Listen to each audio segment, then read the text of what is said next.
What what is up, everybody? Welcome back to the Brandon Aceto Show. We have a very special episode tonight.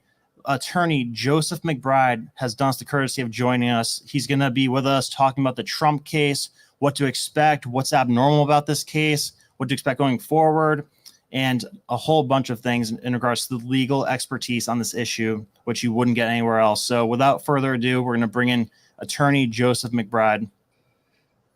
Joseph, thank you so much for joining us. It's great to have you here. How are you doing? I'm doing well, guys. Thank you for having me. I appreciate it. Of course, it's our honor. So, Joseph, you've handled some controversial cases in the past. I know you've done some January 6th cases. You did some Tate cases. So what is it that's, I guess, compelled you to take on cases that you knew would probably give you some backlash, but maybe you thought that, I don't know, you just morally had to do it? Yeah, it's a good question. To make a long story very short, I was in the mixed martial arts sort of fighting and training world before I decided to become an attorney. I became an attorney in response to my brother Anthony's wrongful conviction. He was accused of a crime he did not commit, threatened with 125 years in jail. He wound up taking a plea to 15 years in jail. He's a paranoid schizophrenic, wasn't in the right state of mind for certain, had a bad lawyer. The whole sort of deck was stacked against him. I watched it devastate my brother's life, hurt my mom, my dad, two wonderful, beautiful Catholic people, just destroyed their life. He's my adopted brother. So, we took him in. He was a worst case scenario. And to watch that happen to him and have nobody help, I decided, well, I can't sit around for 15 years. My brother rots in jail. So I decided to go to college, then law school, to become a lawyer to try to get my brother out. I was not able to help him in time. It took me 10 years to become an attorney and get admitted to the bar. But that fire in my belly that I had for my brother and for people like him, I bring to all my cases. So, I started representing people as a public defender in New York City, mainly Black and Latino people from Brooklyn, New York City, Manhattan area.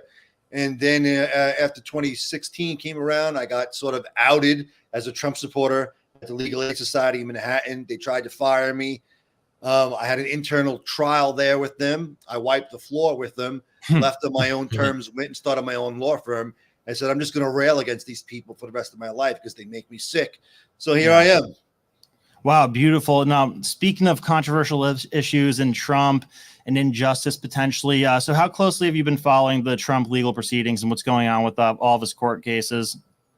Yeah, I'm definitely following it. A good friend and colleague of mine, Paul Ingracia, he's in the courtroom every day. Paul worked for me exclusively for some period of time. Now he's one of Trump's favorite writers. And I know Paul. You guys know Paul. Okay. Yeah, so I do. Yeah. Great guy. I love Paul. Paul's a great guy. I actually just got off the phone with him before. And so he's in there every day. I'm talking to everybody who's sort of on the scene. Obviously been following this case and all the other cases for quite some time. And just like every other witch hunt in sham prosecution, this one is a gigantic joke. It's a disaster. They're creating up crimes where none exist in order to put a very good man in a very bad situation because they know what he's going to do if he gets back in office. So what are some abnormalities that you've seen with this case compared to other cases that you've seen in your legal career? What's something that would never happen in a regular case that's happened here? Well, if you look at what happened in the street yesterday with Robert De Niro and that whole show, right? So let's just take a look outside the court first. The idea that the Biden campaign sent De Niro and Harry Dunn and Mike Fanone, two J6 scum of the earth, Capitol police officers in Washington, MPDC over there, just not good guys, actors, just reprehensible people, sent them down there to send a message that, hey, if you're a Democrat and if you're going to vote for Joe Biden and if you're on this jury, this is how your vote should go, right? It's jury tampering. Yeah. The judge should have condemned it. He should have lost his mind. When he found out that happened, he should have given a curative instruction to the jury. He did not do that. He just pretended like it didn't happen. In terms of what's happening in the courtroom, the judge is basically letting the prosecution have its way at every turn and at every corner. There are witnesses that could have been called by the defense that have been prohibited because of this judge. He gave a very weird, long, convoluted instruction to the jury today. I'm hearing, Paul, I just got off the phone with Paul. I wanted to verify it. I've spoken to some other people. I'm hearing that he may be making some effort to partition the jury. I've never really heard of this before, but the way it works in criminal court is if you have X amount of charges on an indictment, in order for you to be convicted of a crime, each element of every crime charge has to be proven beyond a reasonable doubt. If any single element of any crime isn't proven beyond a reasonable doubt, then that person's got to be not guilty. And it's my understanding that he's cutting up the jury into 3 different groups, that he's having them look at these crimes in isolation. People have laptops, other people don't. It's very weird. It's very strange. And he also seems to be injecting his political bias alongside, sort of suggesting, well, if you can't convict them under theory A, then there's theory B. And if you can't convict them under theory B, there's theory C. We've really never seen anything like it. It's terrible. And it's a gross miscarriage of justice, but it is in fact happening. And these things that I'm saying here, it's not, I'm not making hyperbolic statements. This is a symptom of what we've seen in the January 6th persecutions in Washington, D.C., which are happening to him there as well. And now it's happening in Manhattan criminal court. And it shouldn't be happening. And all these things make this case very distinguishable from any other case in that building over the past few weeks. Now, so speaking of reasonable doubt, the fact that Michael Cohen admitted that he lied and that he stole money from Trump, from the business, wouldn't that be something that normally gets a case thrown out of court when he's the star witness, right? Like he's the centerpiece of this entire thing. So what's going on with that? So you have to ask yourself, like, if you're bringing in somebody who's got a checkered past and who is a objectively unreliable witness, if this is your star witness, then your case is a real big steaming pile of crap. The issue, it's the truth, right? But the issue with these people there is that they don't care. Like, they're bringing this guy in to build a record, to make a record in court, to build a transcript in court against Trump, to get this conviction, to be able to say that he's a convicted felon, right? That's what this is about. So many things are going to happen between now and the election that this is going to be so far removed in our rearview mirror. It's hard to imagine now because this is the biggest issue of the day. But 6 months from now, when the election is happening, all they're going to care about is the opportunity to say, and he's a convicted felon 1 time, 2 times, 3 times, whatever that is. That's what this is about. It's about disenfranchising him from the presidency, and they'll stop at nothing to do it, including using a loser witness like Michael Cohen. Yeah. So I heard something weird today. Shane, what was it that you're saying before that was unusual that happened with the jury where they have to re-examine what both parties said? Yeah, so the jury was expected to come up with their decision around 4:30 today, and that kept getting bumped and bumped. And that's because the jury asked to be read the testimony again, and from both the defense and the prosecution. And so there was some back and forth about that. How often does that happen, Joseph, that the jury has to, be read the testimony again? Is this a common occurrence? So are you talking about not necessarily the witness testimony, but the jury instruction? Is that what you mean? Yeah, like I think it was a 35-page write-up summary sheet of the testimony. It's a little bit strange. So sometimes when the jury is deliberating, they'll send notes. We would like to look at this. We have a question about this law. Can you clarify this, Judge? That's not uncommon. What's uncommon about this situation is the convoluted nature of the materials that the jury has been provided with. They seem to lack specificity and suggest confusion, and that feels to be intentional, at least from the objective viewer, because they're trying to muddy up the waters and create controversy or confusion where none really shouldn't exist. In the jury deliberation room, this should be a very straightforward process. There should be jury instructions. This is the law. This is the testimony in front of you. Is he guilty of crime A, B, C, D? And you go down the line and you just keep voting, right? So it is a little weird considering what they're asking for. My understanding is that it's confusion about the jury instructions and maybe some other stuff as well. But my experience has been that the longer the jury deliberates, the better it is for a defendant or for one of my clients, right? So in almost all of my cases, but one, if it goes long, it's a good result. If it goes short, it's a bad result for the defendant. So the fact that they're bickering or going back and forth about anything is generally a good sign that there is not enough information to convict somebody on a given count. Does that make sense? Yeah. So, if this, deliberation comes in a day or a week or however long, still, if they decide that Trump is guilty, what does Trump's appeal process look like? And what will he have to do? And how well of an argument can he make in this situation? Sure. So anytime you're convicted of a crime in any state, you have an appeal as a matter of right. And then there are other grounds for appeals after a certain period of time.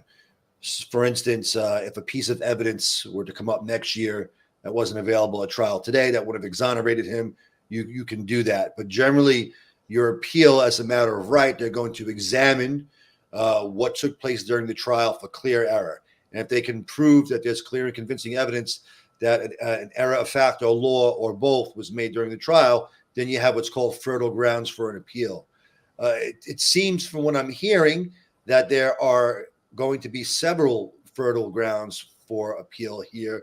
The judge biases is certainly going to be one of them. There seems to be a lot of suggestion, unnecessary suggestion along the way by the judge as to what direction the jury should go in, sort of hinting at a conviction. We touched on that before. It's important because anytime you go before a judge, it's supposed to be what's called a neutral and detached magistrate.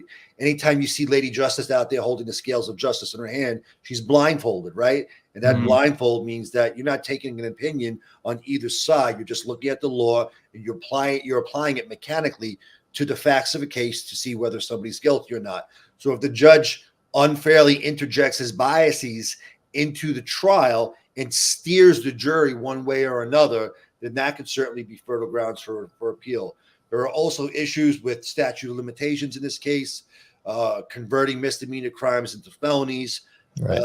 So if he blows trial, meaning that if he's convicted, they'll hand them notice of appeal, and right there, they'll convey their intent to the court to appeal the case immediately, and the appeal will subsequently make its way, into the Second Circuit or to the appellate court, the appellate division in New York State, and they'll go from there. But it's a relatively straightforward, quick process. And here's the deal: the way that they're using these cases, the Trump prosecutions, the January 6th cases, the Andrew Tate case, the process is the punishment. They don't care about justice. They don't care about whether you're guilty or you're innocent. They care about dragging you through the mud, bankrupting you financially, destroying your name in the free marketplace so you're not worth anything after a certain period of time, and making your life so inconvenient that you tap out or you expend all your resources for the next 5-10 years of your life fighting against allegations. So if he blows trial, will the next court get it? I don't know. In New York, it's not great right now. But if it makes its way up to the Supreme Court, there he may get a fair shot. But the notion that you even got to make those steps is there's a deep sense of injustice in that. Just talking about it. So, so out of all the things that he's been charged with, you see like 34 counts.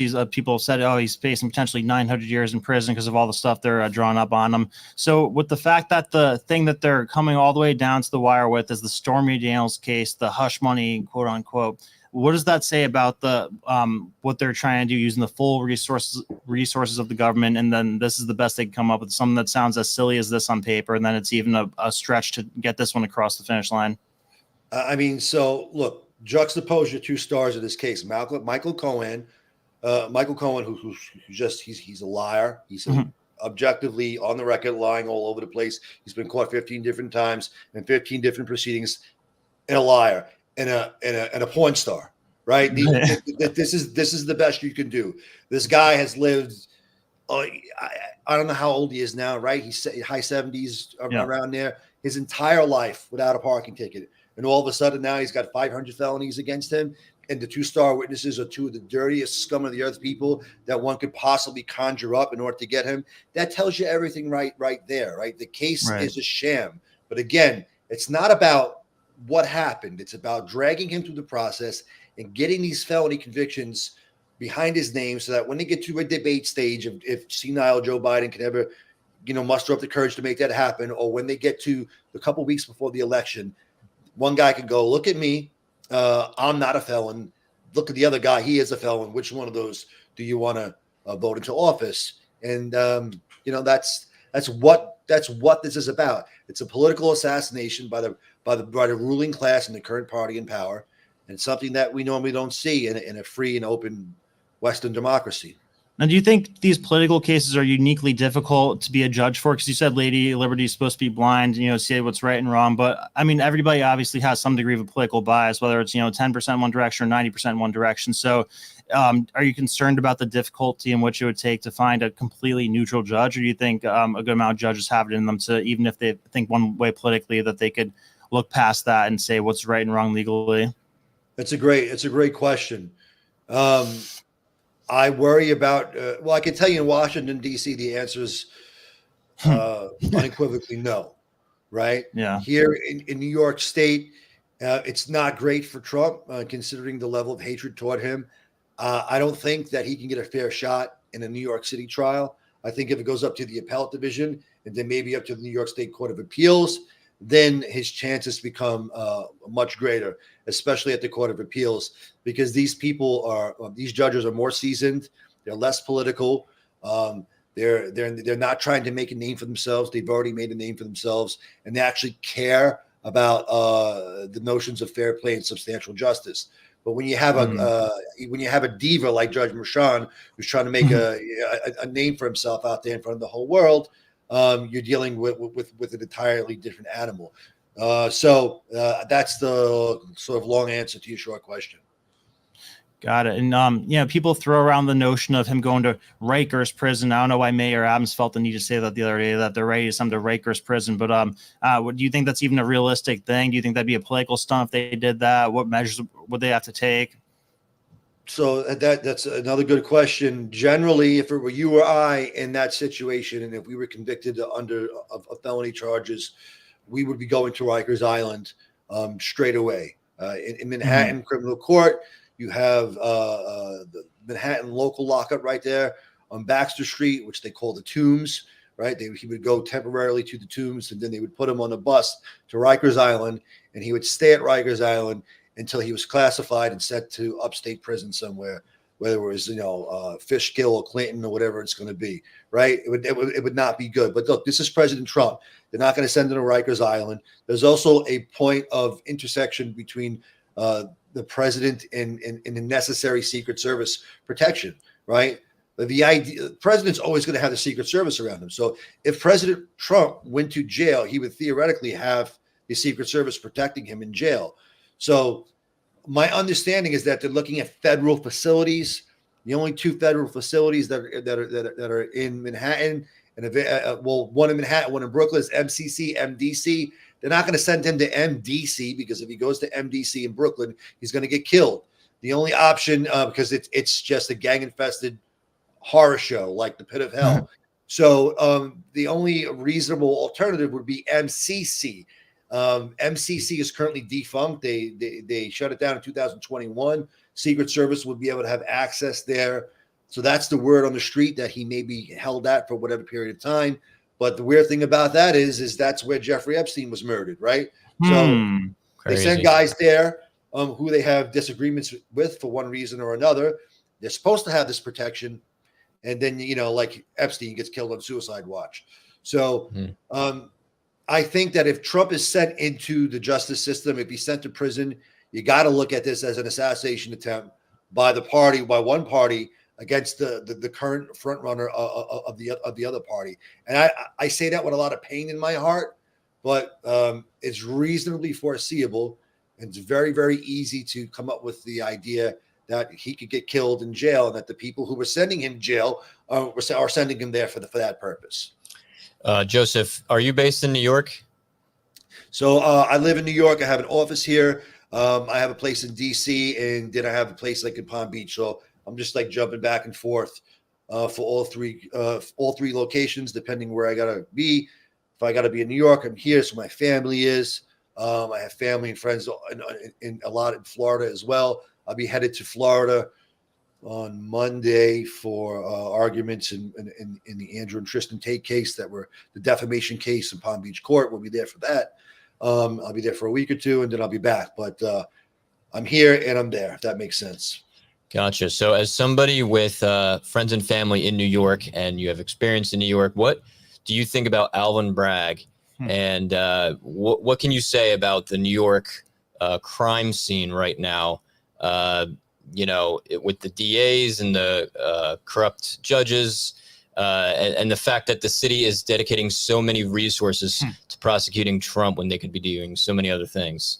Yeah, that's another great question, guys. So, look, New York was really, really coming into its own before the pandemic happened, and then sort of everything changed, and then with the pandemic and the change in policing came like this crime wave, and you had this influx at the same time of George Soros funded prosecutors in the Southern District, Eastern District, and in the Manhattan District Attorney's Office. Alvin Bragg is a joke. I mean, just look at him. He's just somebody who just doesn't take care of himself. The guy's disheveled. He just looks like a bum. You're a lawyer.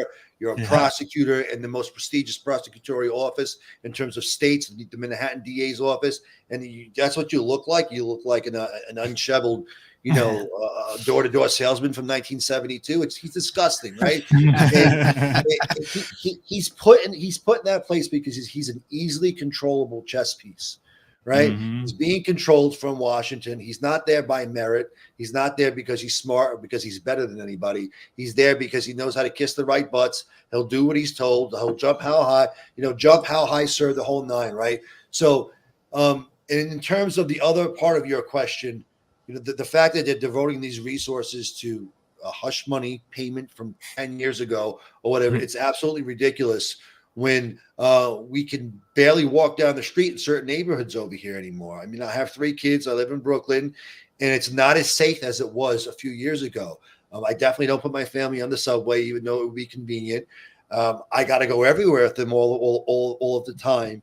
And even just today, we were in the park. We went to go to our spot where my daughter likes to read, and we pray and we hang out.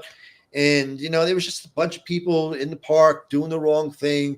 And, I had to have a conversation with a bunch of guys who normally wouldn't be there and ask them not so politely to take it on down the road because their presence posed a danger to everyone else. And in the neighborhood that I live in, that was unconscionable a few years ago. Never mind other sections of Brooklyn or New York City where you can get shot just walking down the street right now. So it's a gigantic disaster. They destabilized the entire 5-borough system here in order to make people dependent on the government, dependent on law enforcement, and not dependent upon themselves. And that's, when you have communists in power, that's what they want to do. They want to weaken the populace to the point where people depend exclusively on government for whatever reason, and then the government crushes you to death. And Trump and people who follow him are a problem. They're a major cog in that plan. Yeah, it really comes down to the globalism and trying to weaken America to the degree to which they could integrate into this whole one world government thing they want to do. So as far as like odds go, what do you think? Like if Vegas was making odds on this for what could potentially happen with this case, if you had to put like plus whatever minus whatever on that he's innocent, that he's or acquitted, ruled guilty, or it's a hung jury, what do you think is the most likely scenario based on what you've seen? Oh man, that's a great question. And I hate it. I hate to say it, but the odds are against him. The odds are really against him. All you need is one juror in there to say, "Look, I'm not going along with this. This is ridiculous," and it could carry the day for him. But the odds are against him. The way that the judge has conducted himself, public opinion, pressure from people in the city, the fact that jurors will likely get doxxed by people in Manhattan if they go the wrong way. There's a lot of pressure to convict here. I think that if this were in front of if this were in front of a jury upstate, I would be betting. In terms of in favor of an exoneration here. If this were on Long Island, Staten Island, if this were in Texas, if this were in Florida, right? If this were anywhere where people, where their politics were not their faith and their religion, then I would be a lot more positive. Yeah. But I'm not somebody who's naturally predisposed to negativity. But if I had to give it odds, I'd say 80% that they convict him, 20% that they don't. Wow. That's tough to hear. Insane. It's horrible to hear. Yeah. So how long do you think this can go on in the appeals, and will it affect the election? Will it affect Trump getting on the ballot? I mean, are we actually going to see President Trump in jail this summer? What are your odds on that? So, if you look at, I'm at McBride Law NYC on X and across social media. But if you look at my formerly Twitter, now X account, I have pinned right to the top of my profile there a post that I put up in March of 2023, and it's in essence it says that the United States of America doesn't jail its presidents, right? And if they jail Trump, they're going to turn him into the next Mandela. Right? Because look at Mandela. Mandela did 27 years in jail and he came out and became president. Right? That's the type of political persecution that we're talking about. Now, fortunately, in the United States of America, the founding fathers were really, really, really smart. And they wrote our founding documents, namely, especially the Constitution and the Bill of Rights, during times like these, because of times like these, in anticipation of future times like these coming again. And because of that, it's not a felony. This kind of felony conviction won't prohibit him from running for office. So theoretically, he could go to jail, and then he could get elected while he was in jail. And then, how do you confirm him if theoretically he's in jail, right? So right. I think that if they lock him up, his ratings are going to go through the roof. It's probably going to guarantee the election. And then at that point, it just becomes a question of whether or not they actually kill him, right, or if they have to swear him in from Sing Sing. I mean, who the hell knows, right? Yeah. It's unthinkable. But go ahead. No, that's it. Oh no, so that prompts the question in my head. He's brought up the matter of whether or not presidents should have immunity, and that's almost made its way to the Supreme Court. I've heard reasonable arguments on both sides saying that's too crazy, that's too extreme. But then also, if they don't have immunity, you could potentially charge them for anything because presidents have to give the go ahead on bombs and do all sorts of things that might seem like an overreach or harsh. So where do you stand on that? Whether or not a president should have immunity after being in office? I favor immunity for presidents in almost any situation. I think it's just, look, if you have the highest office in the land, it's something that you need. Have you noticed that you don't see as much as Barack Obama dislikes President Trump, or President Clinton dislikes him, or George Bush? You don't see these guys out here stumping for Trump prosecution, right? Because they know that if this happens to him, that they're definitely next. Right. So this is just going to be I think your question speaks to the issue of the destabilization of our current system of government. And I think if you have to choose between stabilization and destabilization, you choose stabilization. And what's the remedy for that here? The remedy would be immunity. Right. So I favor immunity. Got it. Yeah. So, I mean, do you think that would lead to potentially, if the wrong person gets in office, like, I don't know, Gavin Newsom or somebody scary like that? Like, what's the worst thing that could happen in that case scenario? Like, does that? I think I'm with you ultimately on that kind of debate, but does that side scare you at all? Yeah, I mean, of course it scares me. I think that the remedy is that whoever the next president is, whether it's President Trump or somebody else, that person has to come in and they have to reduce the powers of the president of the United States. The executive branch was never supposed to be this big or this strong. and the other two branches of government were never supposed to be colluding with each other. They're supposed to be in opposition to each other, keeping each other in a system of checks and balances to make sure that no one of these three branches becomes so powerful that the other ones don't even matter anymore. And that's what we see here. We see a presidency and an executive branch that is just grown into this dictatorial monster.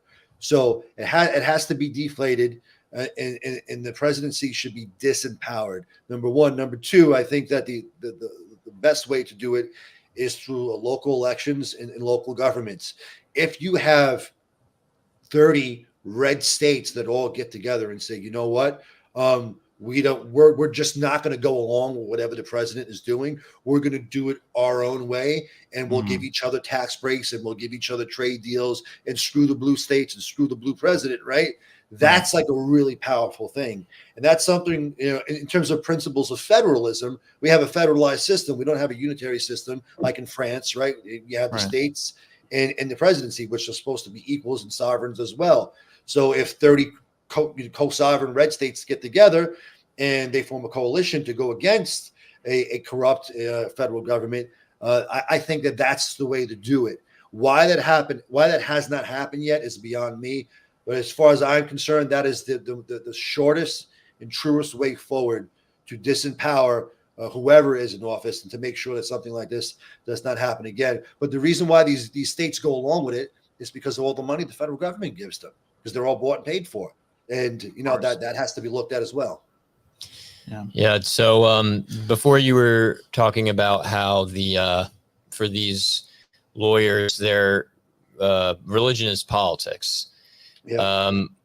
As someone who's gone through law school and has been around lawyers, what can you say? How much of a role does this kind of godlessness play in the decisions they make? And then how is it at odds with this system you're talking about, federalism, the founding fathers were inspired by?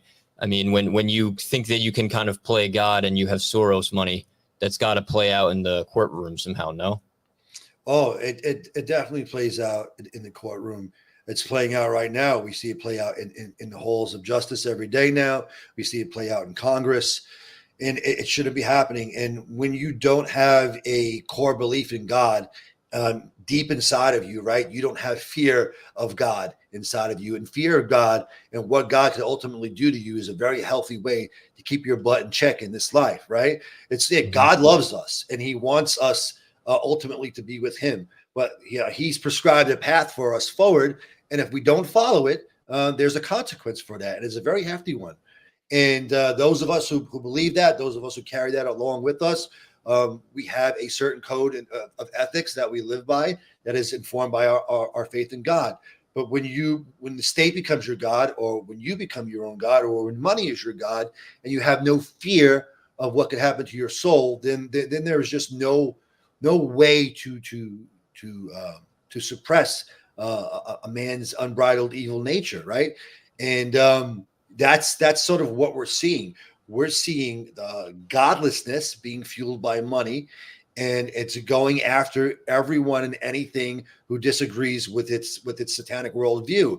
And it's very unfortunate, but a lot of this, this can be traced back to the last 50 years of American society, the degradation of the family, the breakdown of the family, removing God from everywhere, in church, here, there, and everywhere, in education systems. It was all a methodical play by communists to infiltrate our systems, our institutions, our way of life, to make it godless, and to give all the power and control to the state, and to make the people weak and stupid. And unfortunately, we see a lot of that playing out right now. Joseph, we have a great question right here from the chat. They're paying attention. They're asking, what type of result can we expect in terms of public reaction if the former president goes to jail? I think it'll be outrage. It'll be outcry. So that's a great question, because it ties directly into January 6th. The ferocious persecution and prosecution of protesters who went to the Capitol on January 6th was and is a message from the current party who's in power, that if you pour out into the streets in protests And if you're on the wrong side of the political aisle, we will lock you up in jail for 100 years. So my natural inclination as a free red-blooded American citizen is to say, well, everybody's going to pour out into the streets, right? Yeah. I don't think that that's necessarily going to be true anymore because of the chilling effect on free speech and political protest due to the January 6th prosecutions. Having said that, I think there will be significant outrage from the public because Americans generally don't like injustice, especially when it's playing out on the institutional level, right? When you're confronted with it, and we generally don't like that. It's contrary to our ethos as a nation and our DNA. So the way that people can stand up to that is through, of course, voting. It's through running for office. It's through supporting the best political candidate that they can.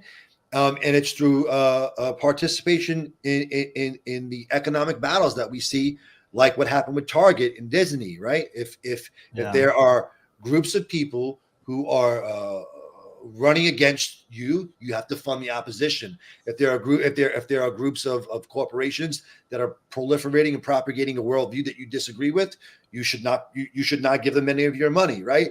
And will people protest? Will there be significant outrage? Of course they will. I'm sad to say that I don't think that it'll be as forceful as it should be because of the general fear of being thrown in jail if you do another January 6th-ish event. Does that make sense? It does. Do you think January 6th was a honeypot? Because I've kind of thought of it that way, especially with the lack of urgency to bring in the National Guard. You know, it took like 6 or 7 hours for Pelosi to actually get the National Guard in there. They were circling around. So that's always felt very weird to me. I don't know how much you could talk about that. Oh, no. I mean, look, I'm an expert on January 6th. I've been doing these cases since February of 2021. Mm-hmm. I mean, January 6th was National Entrapment Day. It was the biggest entrapment operation this country's ever seen. It was part color revolution, part coup, and part entrapment. I have no problem saying that. After all this time, I haven't been perfect or along the way because it's been a bloody and muddy sort of legal conflict. But having come out on the other side of it, there's a lot of bad things that happened on that day. Not everybody who went to the Capitol was perfect, but the vast majority of the people who went there for constitutionally protected purposes.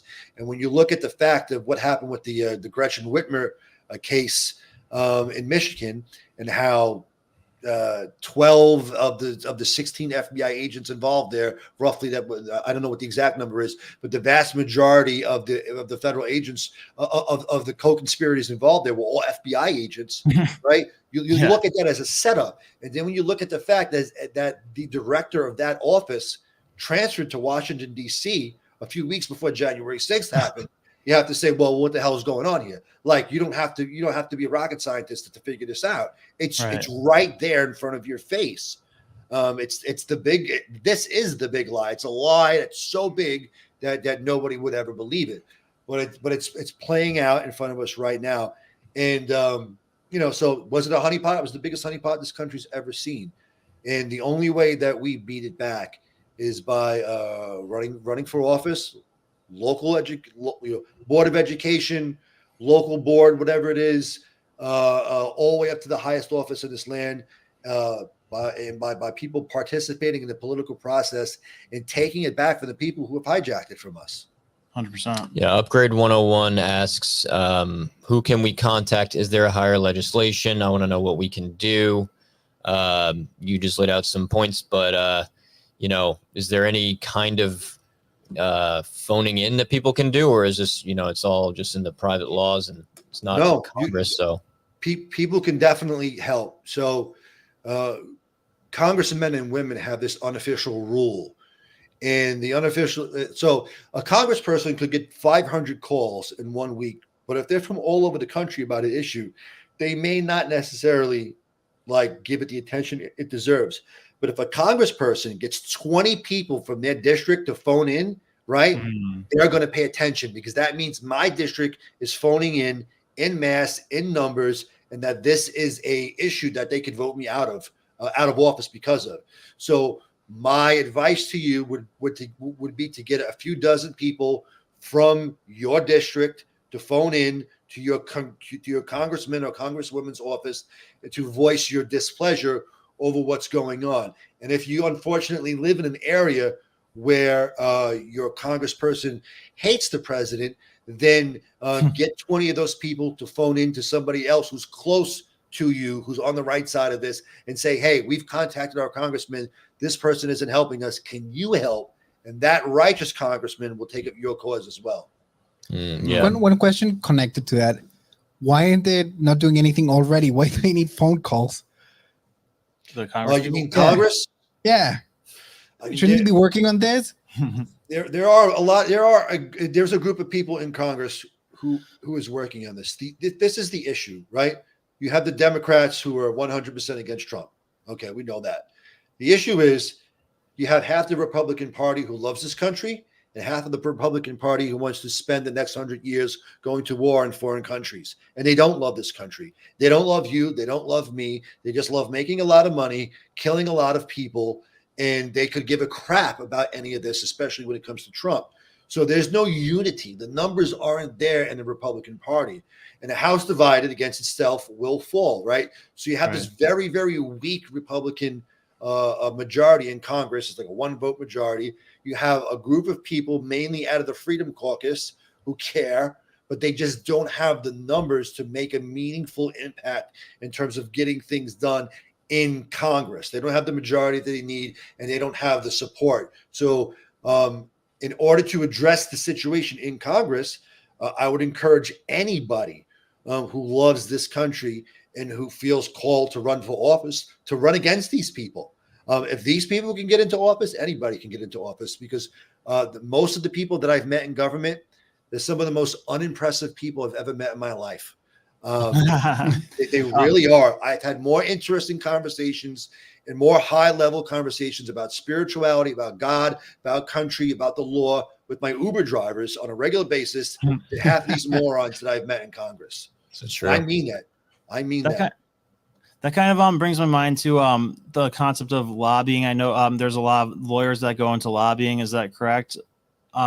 So for the average person, could you just give like a brief overview of how much of an impact lobbyists have over Congress if the people aren't doing what you're saying and contacting them, telling them what they're upset with? Because I think from what I hear, it's a lot of times it's lobbyists that are writing these bills, and the Congress people don't even look at them or read them or have any input.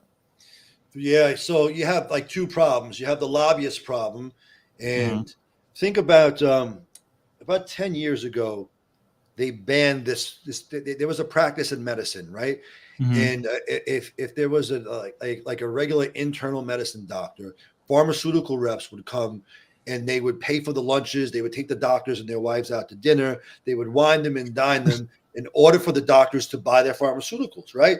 Yeah. How the hell could that be good for the patient? If you have to choose between pharmaceutical A and pharmaceutical B, and if you're pushing pharmaceutical B on your patient because Johnny takes you out to dinner once a month when A is better, that's objectively bad. So they banned that practice. But that's like the form of lobbying that happens in DC. You have all these people, all these lobbyist groups that meet with members of Congress, and they push their agenda on them, which is financed by big money, whether it's in tech or in oil or wherever it is.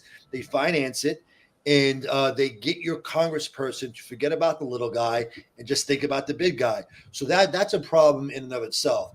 The second thing is the institutional problem. You have, as far as I'm concerned, if you go to Harvard Law or Yale Law, you should never be able to run for president. Right? We've had too many presidents that went to Harvard or Yale. Enough is enough already, right? Yeah. It doesn't speak to the rest of us. And when it comes to these Harvard and Yale, not against them, but look, it's a school where people get. Some of these programs are not based on merit, right? They're based on who you know, so on and so forth. And that's not what we should be seeing in Congress. So when you look at a lot of these congressmen, what I'm getting to is that you have a lot of these people staffing their offices, and these staff members, these members of the congressional staff on the Hill will routinely thwart a good congressman or congresswoman's efforts because they have different political views. Because even though they are working for Congressperson X, who might be to the right, they have different political and religious views, and worldviews, and they're only there working for that person to get a check on their resume to say, hey, I work for so-and-so on the Hill and work my way up to the White House or wherever it is. So congressmen and congresswomen, for the love of God, have to stop hiring these people. And good people who send their sons and daughters to school should encourage them to go to D.C. and intern for a congressperson, and then maybe one day become a congressperson themselves. This is a whether you're to the right or to the left, the congressional staffers on the Hill have 95% been monopolized by lefty institutions. Wow. What are your thoughts on the future of the Republican Party? You said half the party just wants to go to war for 100 years and make money off dead people, and the other half is patriotic and pro-Trump. But do you sense that the donor money that is required, I mean, you know, there needs to be at least a base amount of money to run for office. Do you think there's enough patriotic donors that are switching over to the Trump side to kind of cause a sea change, or were you a long way off from that? Yeah, that's a good question, bro. And it's a question that makes me angry. Yeah. So I have been in every room that one can think of in terms of donors and mega donors, talking about January 6th related issues or this or that, and encouraging people to give. And the Bible describes people like this as clouds who pass over the hot desert but give no rain, right? And what I'm getting at is that the vast majority of these people do not care at all. Do I think that the mega donors or who are in there and who have the ability to get a local guy or a local gal who loves this country and who's talented and who should be president, will they facilitate that? No, I don't think so. I think that this has to be we can't rely on those people anymore. It has to be a grassroots effort. It has to be the common man and the common woman getting meaningfully involved in the political process from the ground, from very early on in their life upward, to understand how our democracy works and functions and how they can contribute to it, either with money or with time, efforts, talents, so on and so forth. And I think that within the Republican Party, there needs to be a civil war, a political civil war within the Republican Party. Because look, somebody like Mitch McConnell or Mitt Romney has more in common with Nancy Pelosi and Chuck Schumer than he has with me or with you, right? They go to the same restaurants. They are members of the same clubs. They go to the same events. Just because one has an R and one has a D next to their name, it doesn't mean anything. They're members of the Uniparty, right? Right. And if people in Congress who had a little bit more energy or intelligence or whatever it is, they would begin to meaningfully poach people from the Latino and Black community in this country, because the Black and Latino vote in this country has just gone Democrat for so long, but the Democrats have done nothing for Blacks and Latinos in this country, and there's a real opportunity now for Republicans to reach across the aisle and say, hey, we've gotten this issue wrong, like prison reform, like prison's a horrible situation. You guys have been talking about this for the last 100 years. We never listened, but we understand this now because of January 6th and what happened to these people. We're willing to work with you on this. We're willing to work with you on that. We're willing to give whatever we can, because it doesn't matter if you're Black, brown, or whatever, you're an American, and we want to help you. That has to happen. I think there's a very, very big opportunity for the Republican Party to grow and sort of shed this old money, this old wealth, and to bring on this new cohort of people.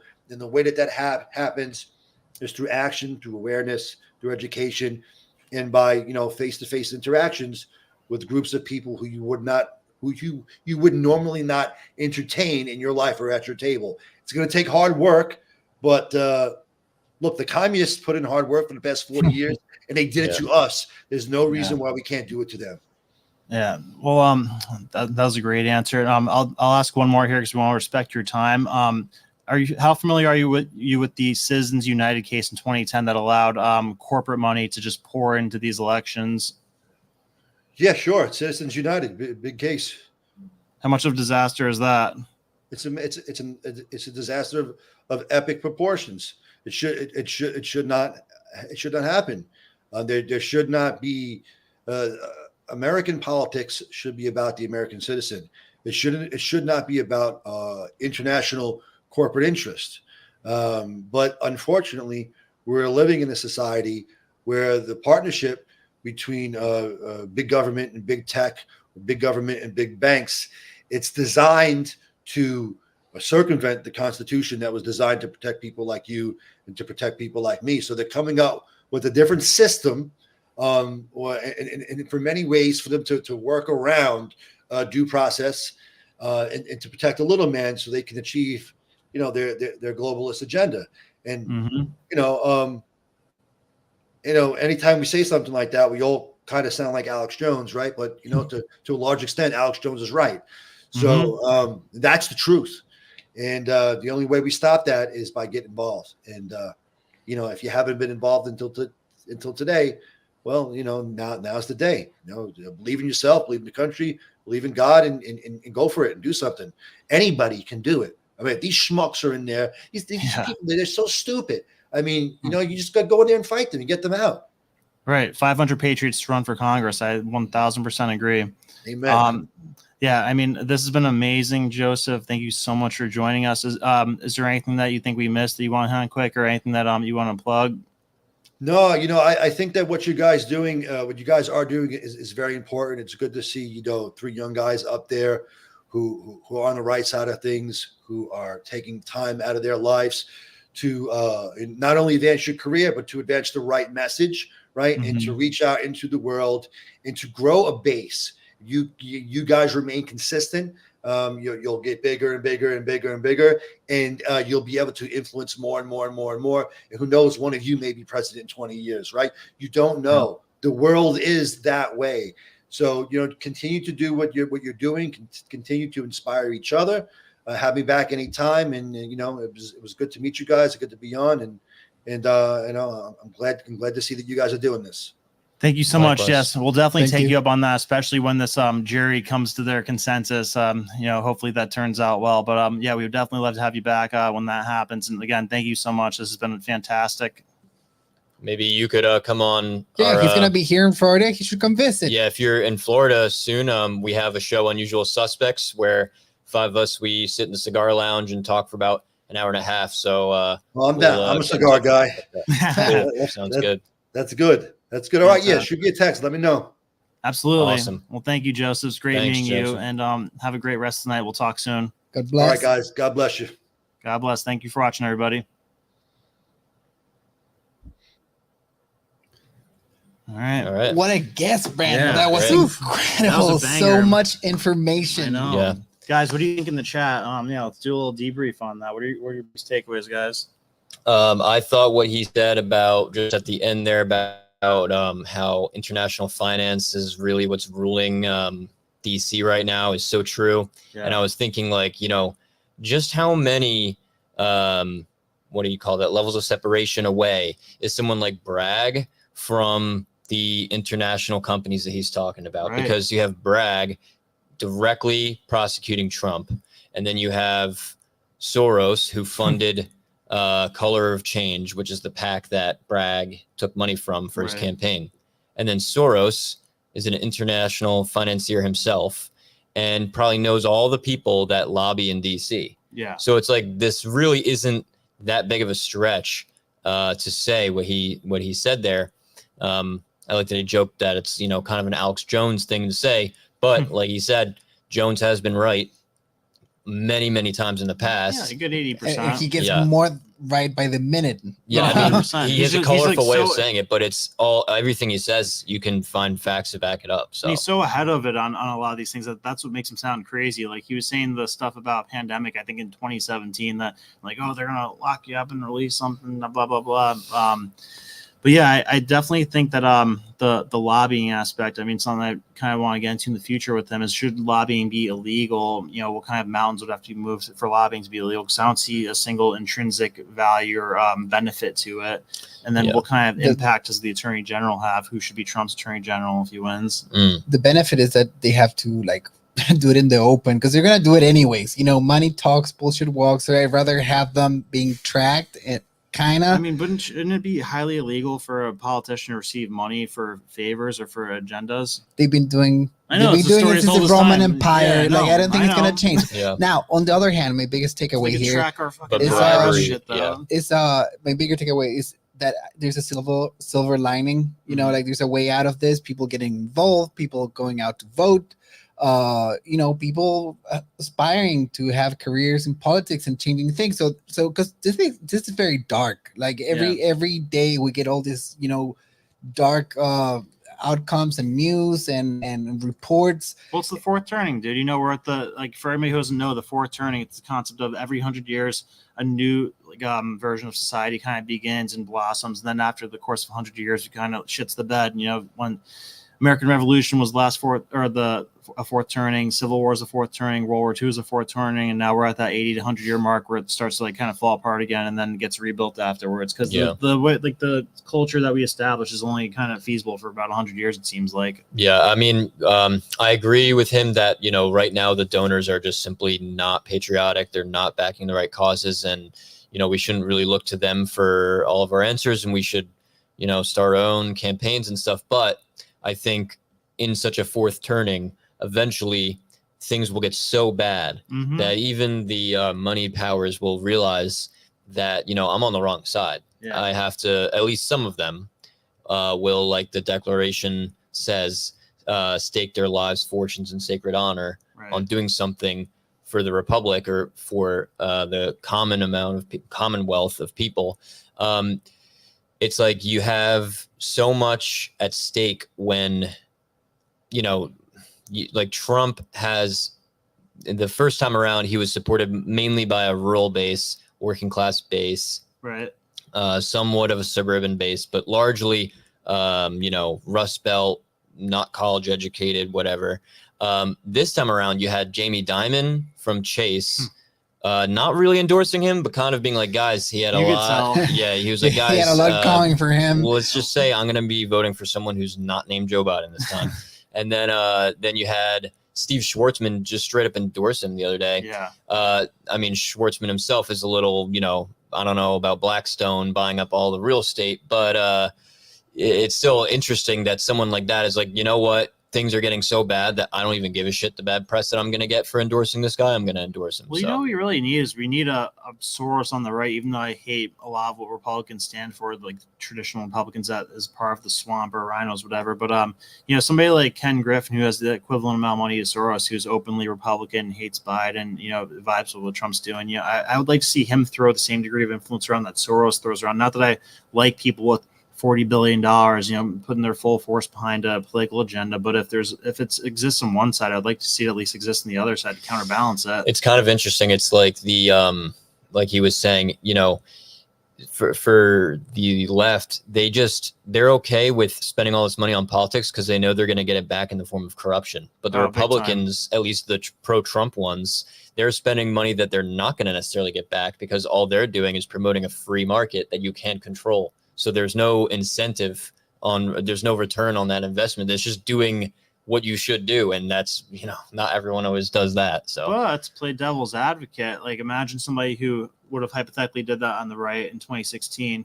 Yeah, you say they put out their money, they don't get any corruption in return, but they got a giant corporate tax cut. What was it, from 35% to like 21%? So, you know, how much money does that save somebody who runs a $40 billion company? Yeah, that's true. I mean, it's like, as long as you're okay with the fact that other people can compete against you, it's just like the left is so good at allying with these giant institutions that, you know, like get like the airline industry just getting bailed out immediately and like not even needing to compete because, you know, they've got Congress in their back pocket and then all their plans are falling out of the sky. Shit. You know, I like the way Vivek Ramaswamy puts the whole thing like about the incentive structure. Mm-hmm. I think a remapping of the incentive structure for everyone from like billionaires with $200 billion all the way down to the common guy. Mm-hmm. It's the most important thing. It's the most important. We have the wrong incentives in place.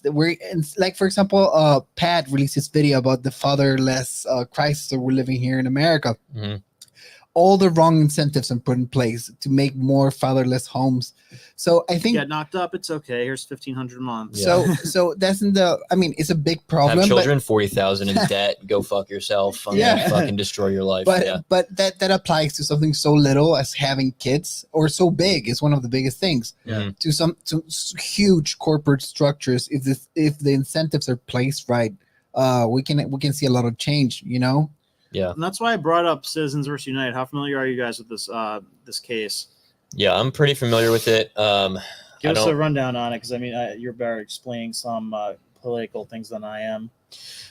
Yeah, I don't know everything about it, but basically, I built you up too much. yeah, I'm no expert. I'm not Joseph, no, but so Citizens United was the name of a nonprofit conservative group that made a documentary about Hillary Clinton, and they were tried for allegedly trying to influence. They were tried for having an opinion on an election, which a nonprofit is not supposed to have. No. So a nonprofit can, make general statements about society and advocate for general things, but they can't endorse a candidate, because otherwise, then that's political, and therefore it's not a charity. So the case went all the way up to the Supreme Court, and the Supreme Court decided to rule that spending money, that money is speech, and that it's a First Amendment right for these nonprofit groups to be able to say whatever they want.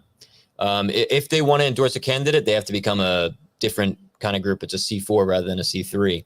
But by and large, they can do what they want, and they can spend unlimited. And then this got into PACs and stuff, where corporations and donors can spend unlimited amounts of money now on politics, whereas previously there were caps.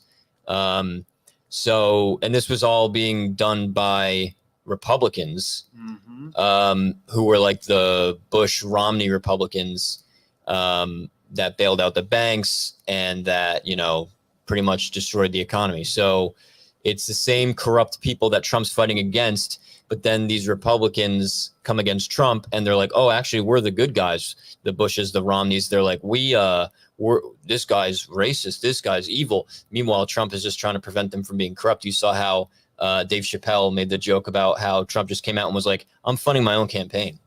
Like, this lady, I used to give money to this lady to make her do what I want politically. Like, So look how jarring this chart is. And it's kind of after 2010, you could see it jumps up really quickly a bit, but then look at like what they're allowed to spend when they really want to make something happen. Because traditionally it's the uniparties competing with each other. There's not like a huge difference. You fund both sides of Rothschild style, like you're kind of all right if you get either side to win. They give, like the Koch brothers give money to Bush and Romney, or Bush and who the hell Bush run against? Kerry. Bush and Kerry, same thing.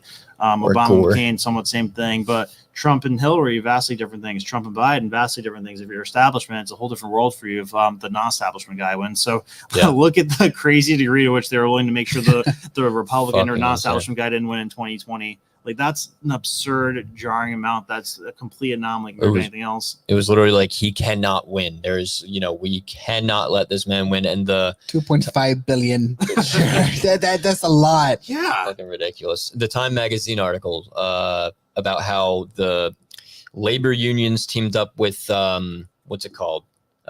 Chamber of Commerce. Mm-hmm. So you had all the business interests team up with all the labor unions for the 2020 election. Umberto, look up 2020 Trump Time magazine article. But so it was like this giant confession from everyone involved in the deep state's cool, is that, or the deep state saved the democracy, is that it? Yeah, how something saved democracy. It's something like how like all of corporate America saved democracy in 2020. And I always just love how democracy is used as a word. It's like, we saved democracy by preventing democracy from happening. Yeah. Yeah, like we saved the election by not right there. I know this article. This was the most That's an iconically bad article. Iconically scary. It's well written. They're just that comfortable and that bold to come out and say it. It says 35-minute read. If any of you have 35 minutes this week, print this out and read on your lunch break or something, because it's literally infuriating, because they're proud of the fact that they stole the 2020 election. Yeah, and they're saying that they saved it. I mean, so anytime they use the word democracy, say democracy's at risk. I mean, make that synonymous with their way of life and the establishment way of doing things. We're gonna put the link in the description. Yeah. Good idea. So, I mean, on some bright news, though, I was looking at the polls earlier this week, and it's really encouraging that Trump, he lost, I think it was 62-37 in New York in 2020, but right now he's pulling 9 points below Biden in New York. I think it's like, 43-34 or something, with like a lot of it going RFK still. And then in Jersey, some polls are saying he's down by only 6 points. Some are saying he's down by like 9 points. He lost by, I think, 17 the last time. And I mean, so cool. So that's really encouraging to see, because I mean, if that's happening in those states that are traditionally a lock for the Democrats, then I feel really good about the swing states. So like our friend Joseph said, that like it's getting to the point where the only thing I'm worried about is Trump's safety, to be honest. I feel really good about where he's at with the election, because you saw all those Black people, Spanish people, Asian people, women all out there you know, fired up for him. And then there's a Biden-Harris rally for Blacks, quote unquote. I'm not saying that like as my words, but the thing was called Biden-Harris for Blacks. There was a rally today, and it was the funniest, craziest thing ever. I saw some clips from it, but was it 5 people showed up? Yeah, it was like the most mundane, quiet room of them. Like looked like they were paid to be there. It was part of a like homework extra credit thing. Yeah. Meanwhile, AOC claimed that the people who show up to the Bronx rally for Trump, they were paid to be there. And then Fox interviewed them all, and they're like, "We weren't paid to be here. We love Trump. She sucks." Like, she simultaneously said that he's broke and that he paid to have them show up there so that he could make money off them, as if he's like just like walking around like at church or something, where he's going around with a basket collecting money from people. Like that makes no sense. She's just grasping for straws. Yeah. And then Governor Huckle called them clowns. Clowns. Her own citizens, clowns. Yeah, that's clowns. Nice. That's nice. Very nice. Yeah, and apparently they don't know what a computer is either. That was her other beauty. These people, the most racist person. They're just so racist. Yeah. Like I think putting people in like race-based voting blocks is just like unbelievably crazy. Like I don't even agree with my brothers and sisters about anything. Like we're literally the same genes and we don't agree in anything. Right. No, it's divide and conquer 101. Yeah. I mean, why do you think that they believe they need all these like white privilege seminars where they're taught how to not be racist? It's because they're insanely racist, and all they think about is race all day. Like it's just ridiculous. And so something that was pretty cool that I saw today, though, I saw an article from Wall Street Journal saying that Trump and Elon might form an alliance where Elon becomes a potential White House advisor if Trump wins, which is sick because, I mean, first thing that comes to my mind, if it's not like just a simple advisor or he's giving him some advice, I think he'd be a sick energy secretary, a sick transportation secretary. Right now we have freaking, paternity Pete Buttigieg and as the energy secretary, transportation, or and then Granholm as energy, and they're both a disaster. Musk would be a beast at both of those things. Yeah. Did you see the stupid highway that they created or the rail that they created in California after like 10 years spending I don't even know how many billions of dollars, and it's just literally a line that goes nowhere. It's like fucking China. How about the bathroom situation? They want to get this public bathroom working in San Francisco and end up costing like $1.8 million for a single bathroom. They're so broke in California. They covered this yesterday in the podcast because they incentivize everyone to buy an electric vehicle. So they're not getting that gas tax money anymore. Someone there surprisingly did the math that they were gonna run out of money, and now they're taxing everyone. Now it's a road feed. Newsom came out the other day with the news, so like now everyone's getting taxed.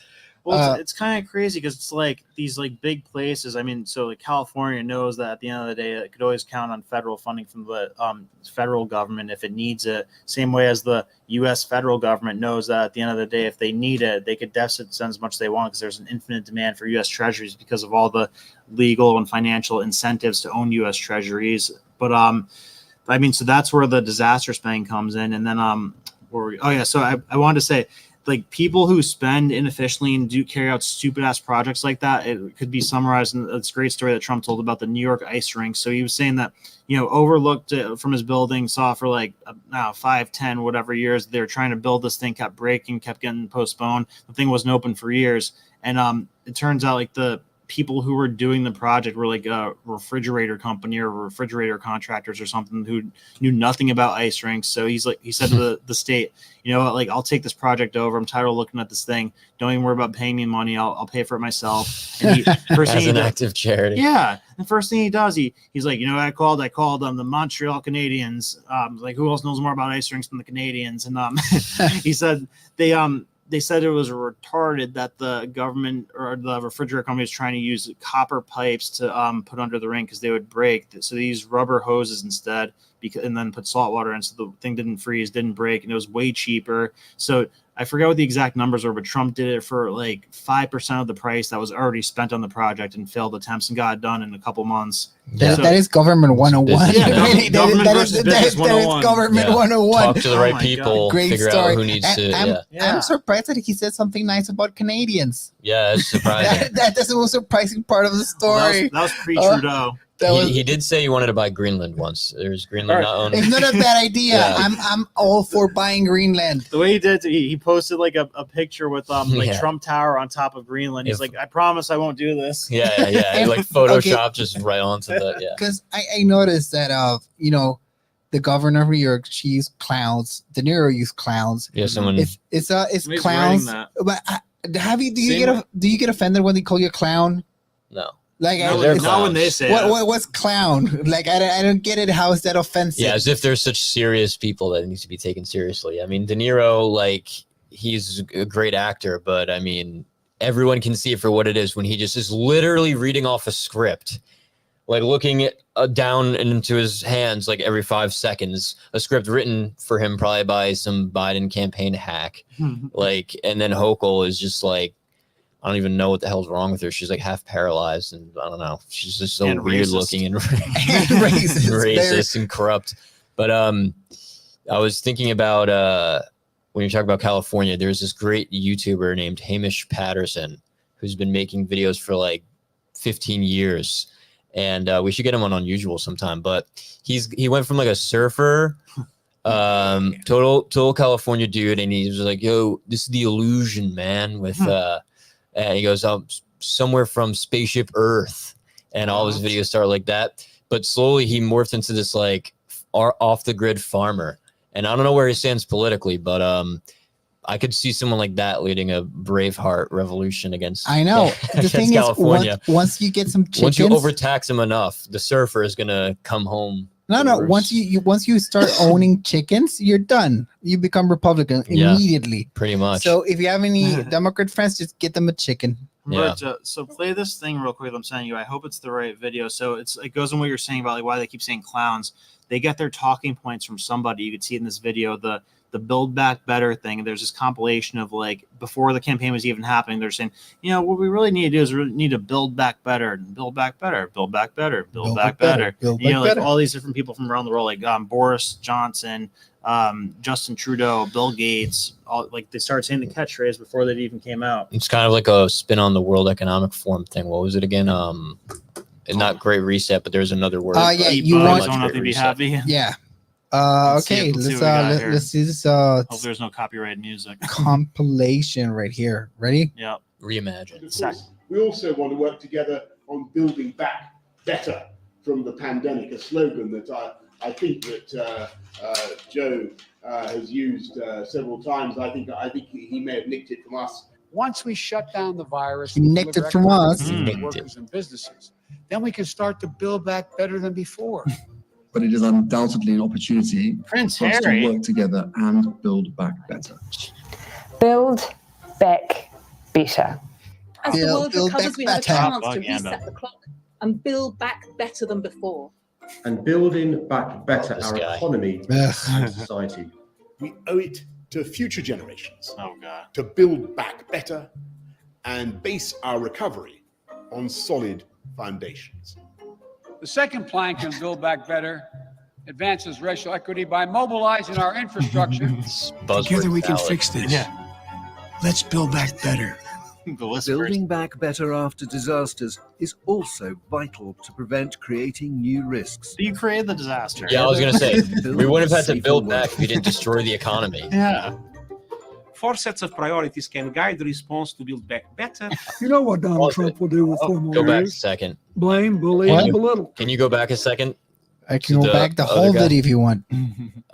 This guy, Yeah. I just found out. So this is Antonio Guterres. Oh, he's the worst. He's the head of the UN. Did you know he was the president of the Socialist International before that? I did know that. What did know that. How is that allowed? He is the dirtiest, filthiest communist in the literal communist. Hey, listen to me. Like the leading UN, the whole UN. The UN is literally communist. Like it's not. I know, but like, they used to hide it. No. I'm not being. I'm not like being hyperbolic. I'm not exaggerating. No. Okay, for example, they have the Twitter page for the UNESCO. That is the South American side of things. Yeah. They literally 2 years ago they celebrated the birth of Che Guevara.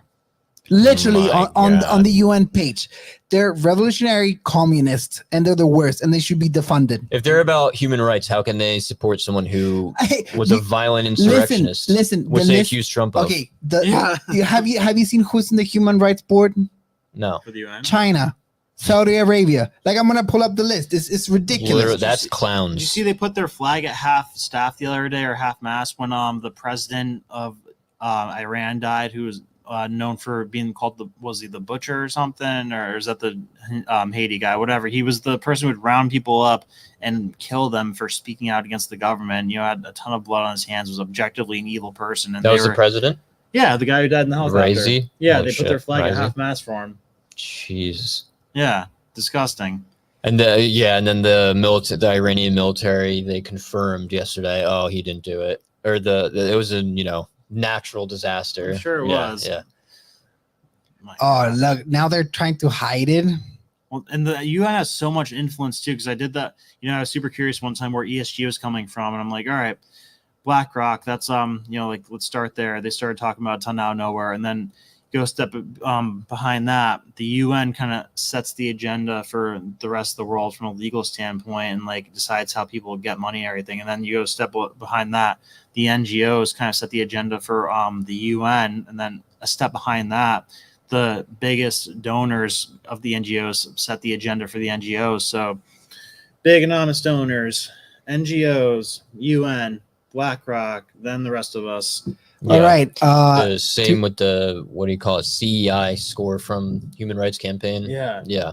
Same type of power structure. Right? This is hilarious. Members of their Human Rights Council, Saudi Arabia, China, Nice. Pakistan, Iraq. What? Who else? The Democratic Republic of Congo, Egypt. No, this is a joke. The UN is a joke. It's literally a joke.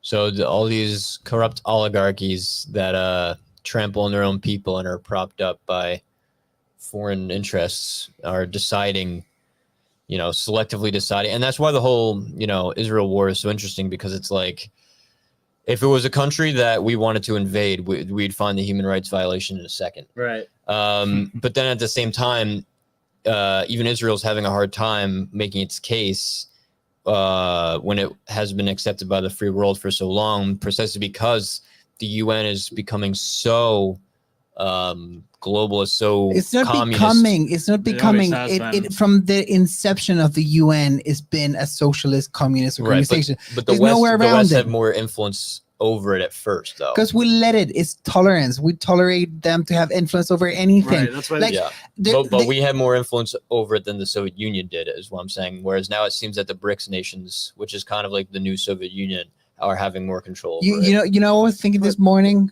This is a really sad thought, but I was getting to the shower. I was thinking it's very sad. Mm-hmm. Like once the Berlin Wall was toppled, did we topple it to the right side? Like, did we win anything from that wall being down? Did that wall protect us from something? Like maybe that wall was necessary. Whenever we put that type of wall somewhere, it's for a reason. If you see North Korea and South Korea, that wall there, if you topple down that wall, nothing good is going to come out of it. Interesting. We toppled Berlin, nothing good came out of it. I think by now we lost the Cold War. We did. Yeah. Because we have the UN that we fund, and they run rampant. They do whatever they want. They can stop the world. They stop the world. Yeah. Yeah, and also like we have state capitalism at this point. I mean, except for here and there, small pockets of the economy. So much of it, like we were saying before, is run by politicians and is completely integrated into the state. Like there's no free market in a lot of industries. Not every industry. We still do have the free market, so that it's not all it's not doom and gloom. But I think what Humberto's saying is like what we were fighting against in the Soviet Union, the widespread of left-wing theories of history, widespread of communist values, and the general integration of companies in with the state, the nationalization of companies, right? Like that's basically happening through all the huge tech companies and all the ESG being absorbed into BlackRock, like all the companies being absorbed into BlackRock, and BlackRock passing these giant communistic ideas onto them. Like it's kind of the same thing. I agree. And I mean, I do think at the end of the day, though, that we have the power to pull away from that, and that scares the shit out of them when people like Trump come to office. I mean, one of my favorite things ever is when Trump got up in front of Davos and in front of the UN 2 separate occasions where he said, the future does not belong to globalists. The future belongs to America and patriots. So that's, I think, one of the biggest things that freaked them out, because they haven't heard that type of terminology. Nobody even thought in terms of sovereign nations, nationalist patriots before Trump. It was just a glaring difference of putting America first versus, letting us just get stomped on by the rest of the world. Because it's like a bunch of freaking ants eating an elephant and devouring it. Like if you're just sitting there letting it happen, that's what we're doing to ourselves. And that, a lot of the politicians are incentivized to let that happen, so they gain in a small way while letting the country, be in a worse situation. That's why the most trustworthy presidents have been, ones that fund themselves, have their own money, because they're not bribable. They already have the money. They're not going to, toss their nation aside to let the toss their nation aside for their own financial gain. So that's why JFK, Trump, and Reagan were probably the most bold presidents. But I think we're fully capable of getting away from this globalist UN crap, and that's their biggest fear. So I think that's even a bigger fear than draining the swamp, personally. Because I mean, swamp's enabling it to happen at the same time. Swamp's a swamp, though. Like DC is always going to be a little corrupt. Like Umberto said, bribery is always going to happen. But what is new is this gigantic globalist thing. And now it's visible, though. I mean, we went down a rabbit hole before where it started.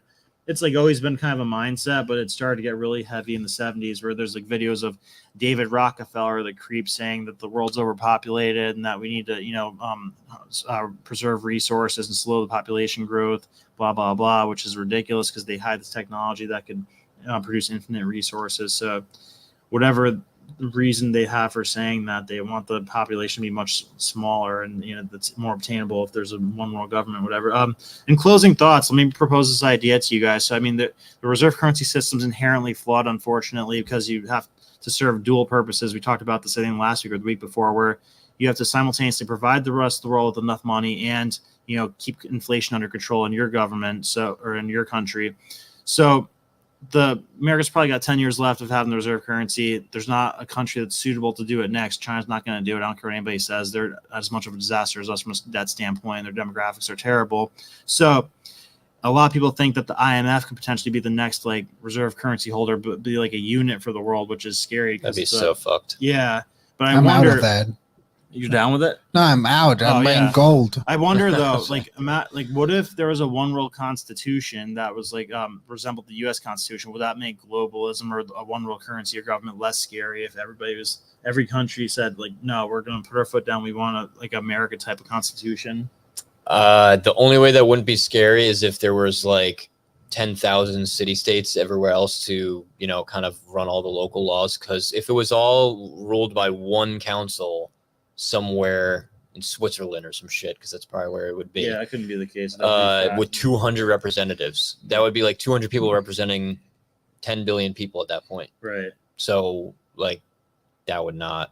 Even if it was constitutionally backed, they would be so unaccountable. We should set a council somewhere in deep Florida. Yeah. Yeah.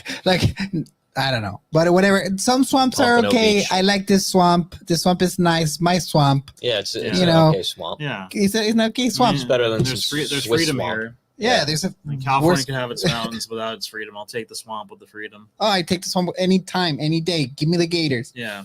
Give me the Gators. Yeah. Could do without waves for a little bit, but yeah. Well, guys, we're kind of wrapping up here. I mean, it was an epic podcast with Great show, Brandon. Thanks. Excellent show. Yeah. Well Think I had done. it? Yeah, you dude. Think I had it in me or Yeah, what? you killed it. Thanks, shout Question out. and Shane. No, you didn't even introduce Shane. Shane. I'm so excited to introduce Shane, but everybody knows him from the Usual Suspects. He's been a stud there lately. Oh, thank you, Brandon. Yeah, I'm new here, but Brandon is my close partner in crime on the research team at Valuetainment. I write for VT.com. Go to VT.com if you want to read my articles, and send something to me on Minnect if you have a story that you think we should cover there. All of our stories get posted to our Twitter with 100,000 followers, our Instagram with almost 1 million followers.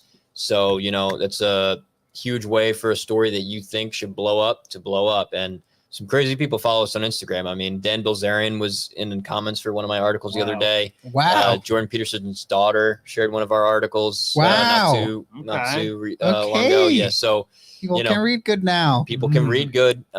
So, support the Valuetainment mission. Yeah, and guys, so let's keep growing this thing. I mean, I'm hyped that we're finally on a established schedule of doing this at least once per week. And in an ideal situation, we're going to do it twice per week, Yep. Wednesday and Friday night. This Friday, we have an epic live event coming up with PBD and was it Dave Smith and Cuomo? So Yes, it's gonna that's be great. sick. I love Obviously, Dave. you're The gonna cookie shot. be off on that night, and but other things. yeah, so that's gonna be sick. But going forward, Wednesday and Friday, excluding the situations where there's an epic event like this Friday. Yep. And let's keep this thing growing. Love you guys. Feel free to connect me on Minnect and share it and subscribe. Love you. God bless. We are out. Peace.